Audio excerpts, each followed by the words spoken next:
from the VON Newsline. This is the VON Major Newscast. Good evening. I am Tashwan Tyson in with your VON Major News package for today, Thursday, 14th March 2019.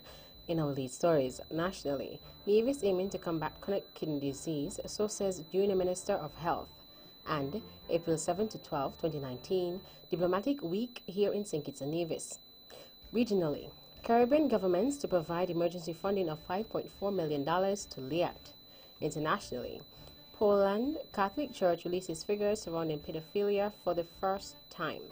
And in sports, Miami Heat starts second half on 21-0 run and tops Pistons 108-74.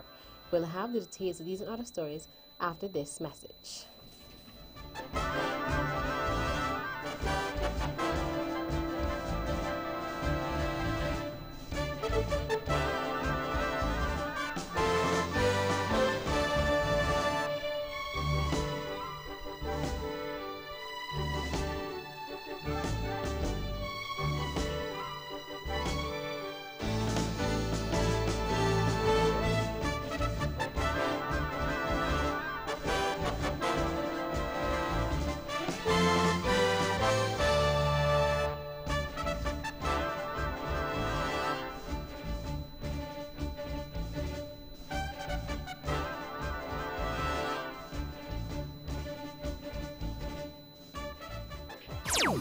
Another look. Different from how you've seen it before. Another look. Takes an in-depth look into business, politics, science, technology, religion, and more. Another look. Featuring documentaries from the BBC, regional features, and local ones too. Another look. Every Monday at 3 p.m. on the Eastern Caribbean's powerhouse. Wrong.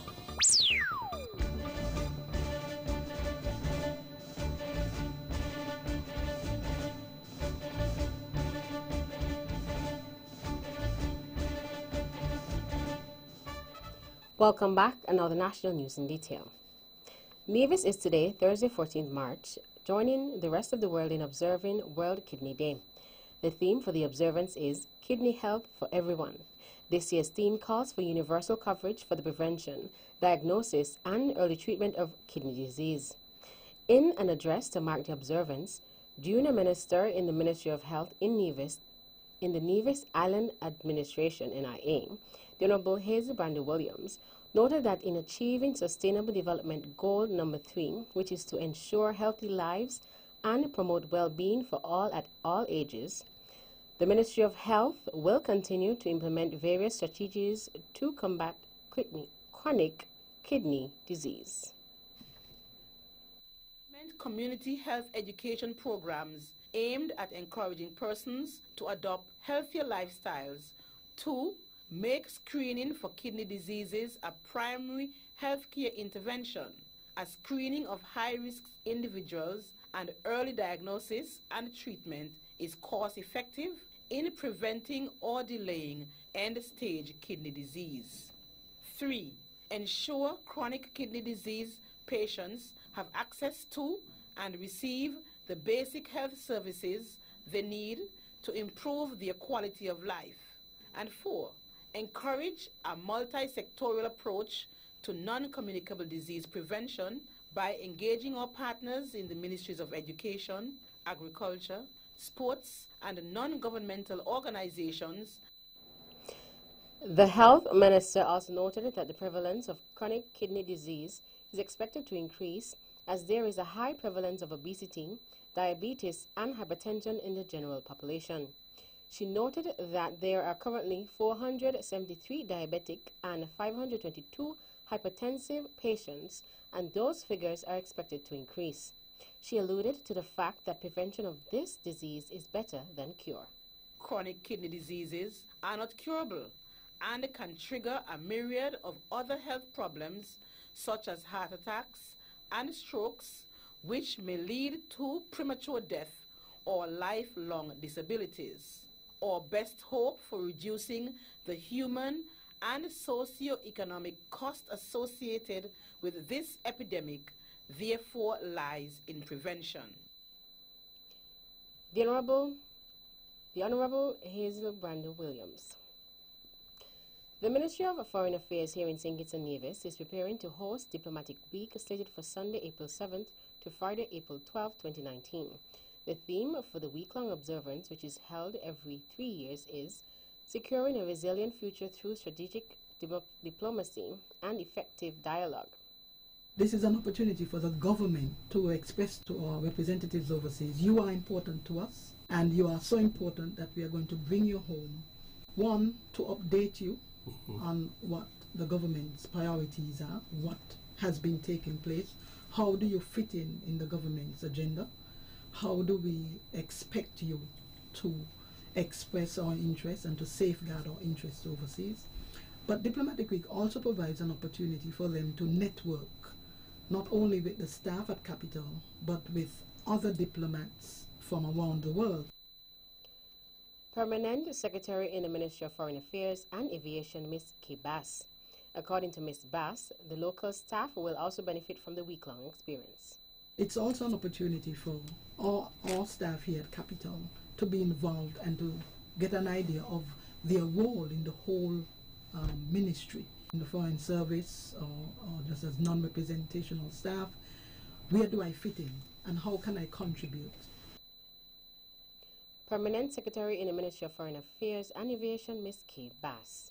Several activities are planned for both islands. Some of these include a church service on Sunday, April 7th, presentation on schools, interface with the media, presentation of credentials by recently appointed ambassadors, high commissioners, and a Governor General's reception on Monday, April 8th.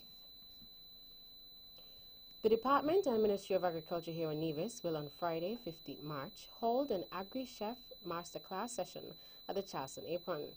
The event, which will begin at 10 a.m. and conclude at 12:15 p.m., is part of the pre-celebratory activities in the lead-up to the 25th Annual Agriculture Open Day. Director at the department, Mr. Randy Elliott, gave an outline of what will take place on the day. It's a very simple class. Chef Henville would be on board, and Chef Henville would be given instructions in terms of what is it need to be done, and you just follow instructions, you cook. The sessions are 45 minutes. At the end of the session, you're able to share whatever you cook with whoever is there standing, whoever came to support you. You're free to share whatever you cook with these persons. It is not a competition, but it's just something that we want everyone to come out and have fun. Mr. Elliott further explained the purpose for holding such an activity.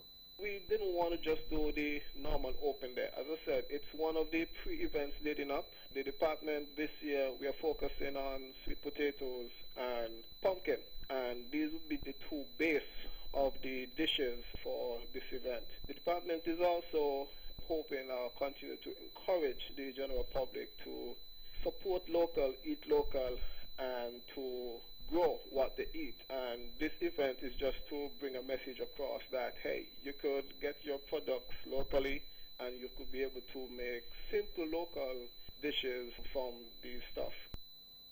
Mr. Randy Elliott. The two main dishes that will be done at the Agri-Chef Masterclass session will feature fish and pork. Agriculture Open Day 2019 is slated to take place from Thursday 28th to Friday 29th March at the El Comido T. Willett Park in Charlestown. St. Kitts and Nevis will join the international community in celebrating World Consumer Rights Day under the theme Trusted Smart Products on Thursday 15th March 2019. The consumer movement marks 15th March with World Consumer Rights Day every year as a means of raising global awareness about consumer rights and needs. The consumer movement first marked that date in 1983 and now uses the day every year to mobilize action on important issues and campaigns. In an address to mark the occasion, Minister with responsibility for consumer affairs, the Honorable Lindsay Grant, noted that within the CARICOM and the OECS territories, there continues to be positive strides being made towards the adoption of harmonized consumer protection legislation across all member states. Minister Grant said that currently there are only 2 CARICOM member states that have adopted the newly drafted CARICOM Consumer Protection Bill. However, the government of St. Kitts and Nevis remains committed to being in the vanguard of modernizing and strengthening the protection of the rights of consumers.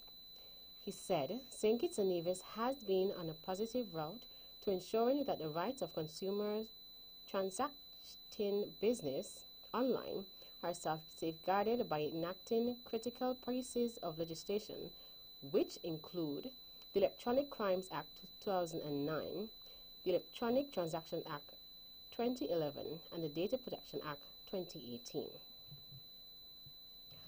Participants from 15 countries, including host St. Kitts and Nevis, participated in an International Maritime Organization-funded training course for oil spill response managers in the Caribbean from March 11th to 14th.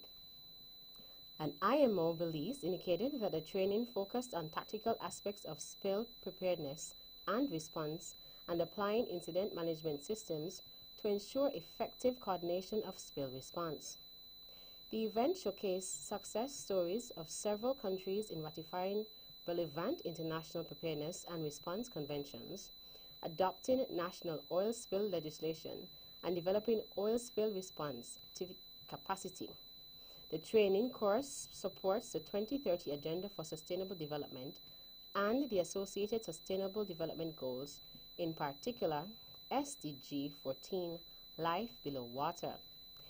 This by developing capacity to protect marine and coastal ecosystems and took place under the auspices of REMPEITC Carib, the Regional Marine Pollution Emergency Information and Training Center for the Caribbean, which was set up under the UN Environment's Regional Seas Program for the Caribbean. The entire executive of the People's Labour Party's PLP National Executive was returned to office at the private session of the party's third annual national convention, which was held on Wednesday, March 13th. Prime Minister Dr. The Honorable Timothy Harris, the national political leader of the People's Labour Party, led the incumbent national executive team into being returned to office unopposed. Senator the Honorable Akila Byron Nisbet was returned as the deputy national political leader. Mr.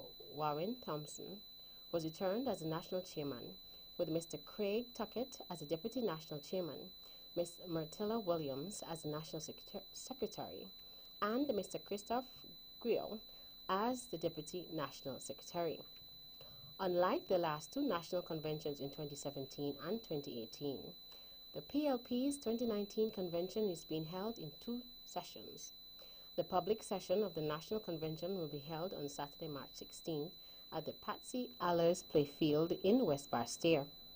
The PLP held the last national executive elections at its second convention last year on Saturday, March 24th. Meantime, improving our communities with PLP in unity. That's the theme for the 2019 People's Labour Party Convention, which is slated for Saturday, March 16th. Over the previous year, the party has held a number of events designed to empower people to make a significant difference to the quality of their lives. These have included the much-loved Help a Child program, where children receive education bursaries, etc. The party was established in March 2013. And finally, the Wellington Road condominium complex is set to begin construction shortly. The multi-million-dollar project will see the government constructing 10 new condo-style properties with 6 middle-income style homes in each for residents of the Wellington Road and West Street Junction and East Barstair. The new complex will accommodate some 60 families in modern living spaces when completed. Minister of Public Infrastructure and Parliamentary Representative for Constituency 1, the Honorable Ian Patches-Liburd, stated that currently some of the houses in the area were constructed in the 1950s. He said the only improvements made to the homes were done under the PAM administration during the 1980s. Last year, during a ceremony to commemorate the groundbreaking, Prime Minister Dr. Honorable Timothy Harris said, "This project is a major development in the efforts of the Team Unity administration to deliver more homes to our people." That's the national news segment. You can visit our website at www.vonradio.com or check us out on Facebook at Von Radio or our Van Radio YouTube channel for these and other stories. News from across the region is next.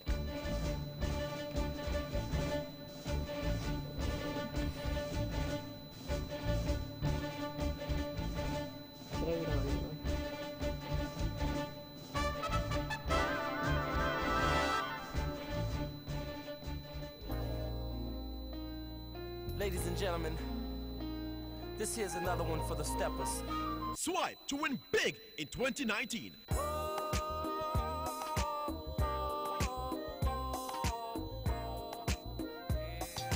That's right, the Bank of Nevis Limited is once again giving you, our valued customers, a chance to win big. Just swipe or use your Bond Visa credit card for US $100 for a chance to win a cruise for two, an iPhone XS, or a grocery dash at Best Buy Supermarket. Say what? Sign up for a Bond Visa credit card and automatically be entered for a chance to win. This offer ends August 31st, 2019. So tell your friends and family, just swipe to win big with the Bank of Nevis. The Bank of Nevis Limited, improving the quality of life. Like us on Facebook or follow us on Instagram.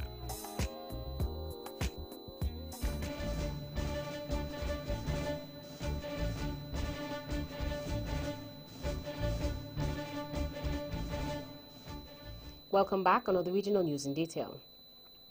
Caribbean countries are being asked to contribute a total of $5.4 million in emergency funding needed to keep the cash-strapped Leeward Island air transport LEAT in the sky.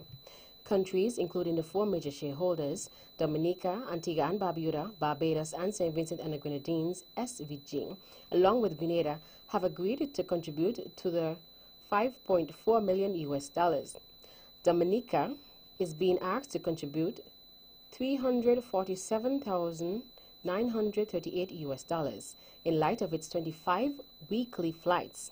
SVG, with 52 departures per week, will contribute $723,711, while Grenada, which has 35 LEAT departures per week, is being asked to contribute $487,113.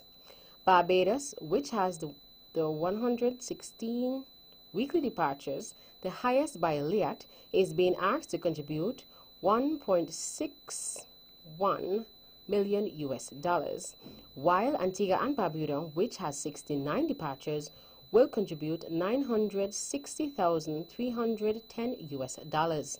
Several other countries serviced by LEAT, including Trinidad and Tobago, are not included in the request because they have opposed putting in any emergency funding into the ailing airline. Out of Barbados.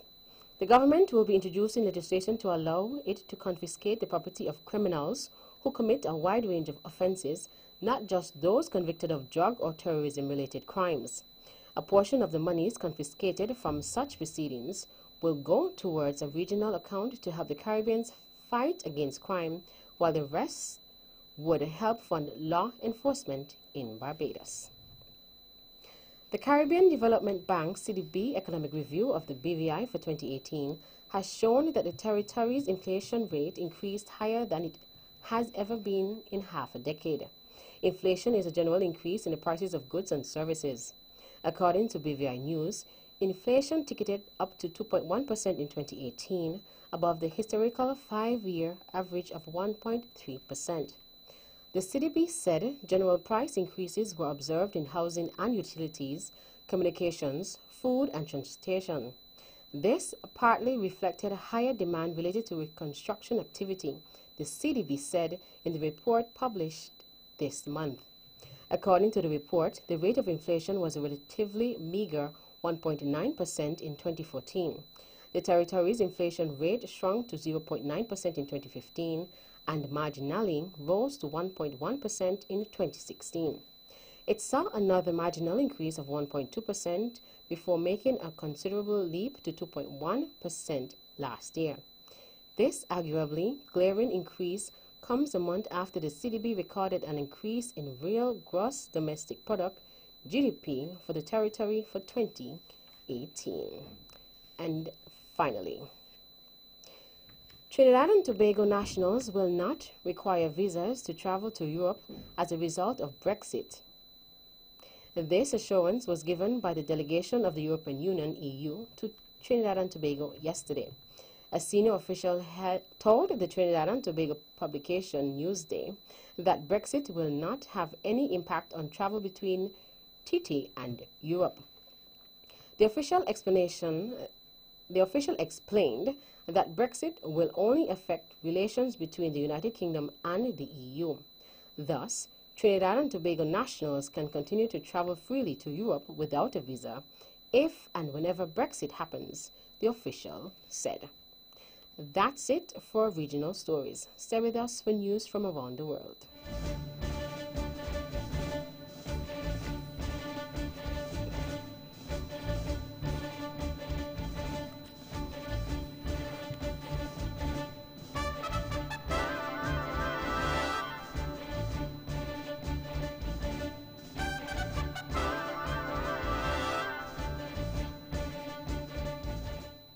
Welcome back, and now the international news in detail. The Roman Catholic Church in Poland has for the first time released figures on the scale of pedophilia among the clergy in the country from 1990 to June last year. The findings, the latest to expose the extent of abuse within the worldwide Catholic Church, revealed that the total number of victims numbered 625. The BBC's Adam Easton reports.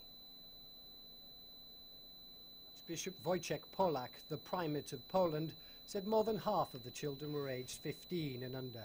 He said each of the 625 victims aroused pain, shame and guilt among the clergy. The data was collected from dioceses across Poland over recent months. The unprecedented report's publication comes just weeks after Pope Francis convened church leaders from around the world to a Vatican summit to discuss the issue of paedophilia among the clergy. Former Texas Congressman Robert Beto O'Rourke has formally announced he is running for president in the 2020 election after months of speculation. In his campaign video, the Democratic rising star said the U.S. was facing a defining moment of truth.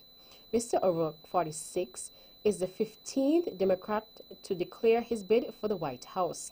In last year's midterm election, he ran a tight race against Republican Ted Cruz for his Senate seat, though it proved ultimately unsuccessful.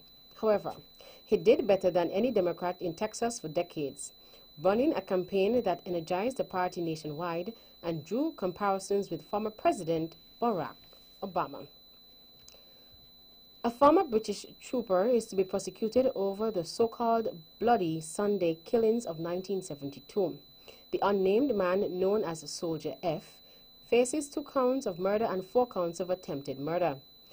Northern Ireland's prosecution service said 16 other ex-soldiers and 2 alleged former IRA militants won't face prosecution as there is insufficient evidence. Victims' families say they're disappointed that only 1 person is being charged. One of the relatives, Karen, said Soldier F should face the full force of the law.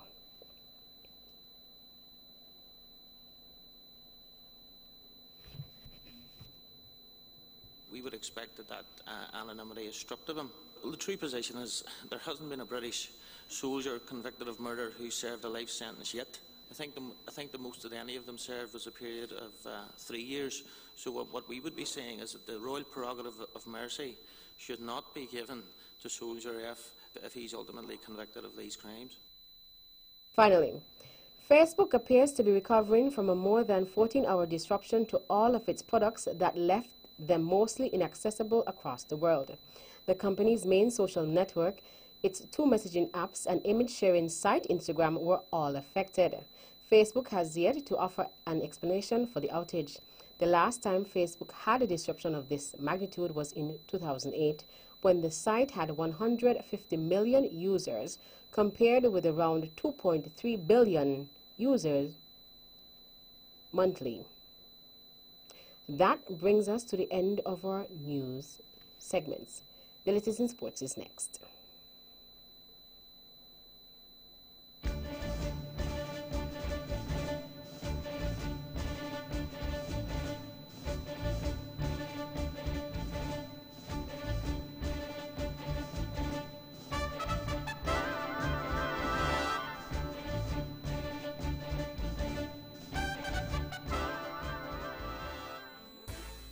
Most of us spend the better part of each weekday at the workplace. So why not make your office environment the kind of setting that helps you function at your personal best by outfitting it with top quality furniture, high-end photocopiers, printers, versatile office supplies, and the latest technology. The friendly and knowledgeable staff at the TDC Business Center are happy to provide you with personalized service to help you create an office space that's the total package. TDC Business Center, providing solutions that work.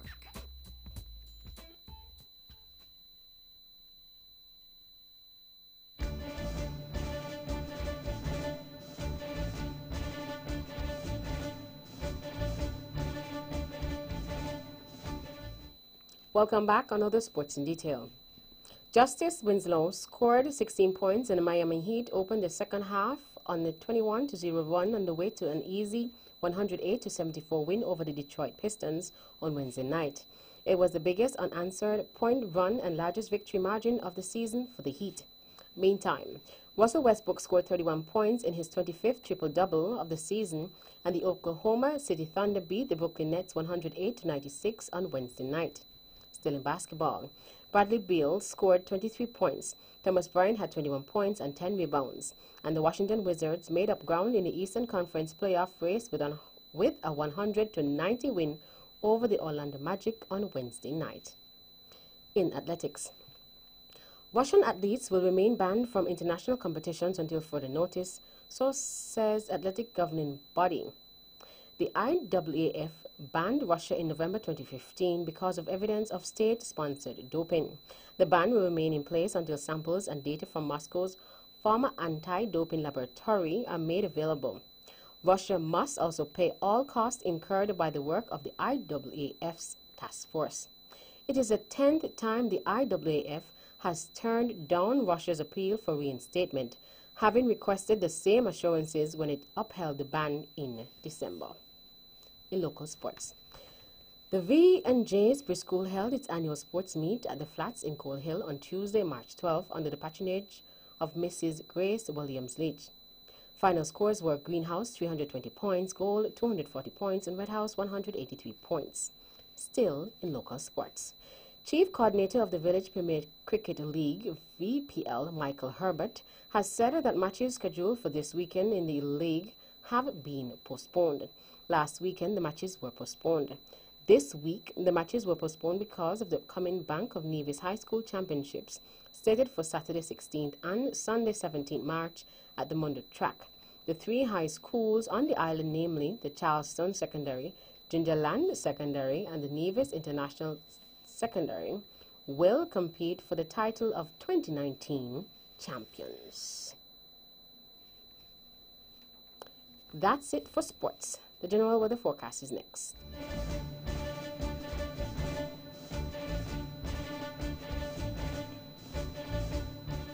Welcome back, and now the local weather forecast for St. Kitts and Nevis. There will be mostly fair and cool conditions tonight. There will be mostly sunny skies in general tomorrow, with only a 10% or slight chance of an early morning shower. Winds are east to northeast at 15 to 26 kilometers per hour, or 8 to 14 knots, becoming lighter and variable or even calm overnight. Seas are 1 to 1.5 meters or 3 to 5 feet. Sunrise tomorrow will be at 6:20 a.m. And that's how we wrap up the Major News package for today, Thursday, 14th March 2019. Before we go, let's take a look at the headlines once again. Nationally, Nevis aiming to combat chronic kidney disease, so says Union Minister of Health. And April 7th to 12th, 2019, Diplomatic Week here in St. Kitts and Nevis. Regionally, Caribbean governments to provide emergency funding of $5.4 million to LIAT. Internationally, Poland Catholic Church releases figures surrounding pedophilia for the first time. And in sports, Miami Heat start second half on a 21-0 run and tops Pistons 108-74. On behalf of the rest of the news team, I am Tashan Tyson, wishing you a pleasant evening.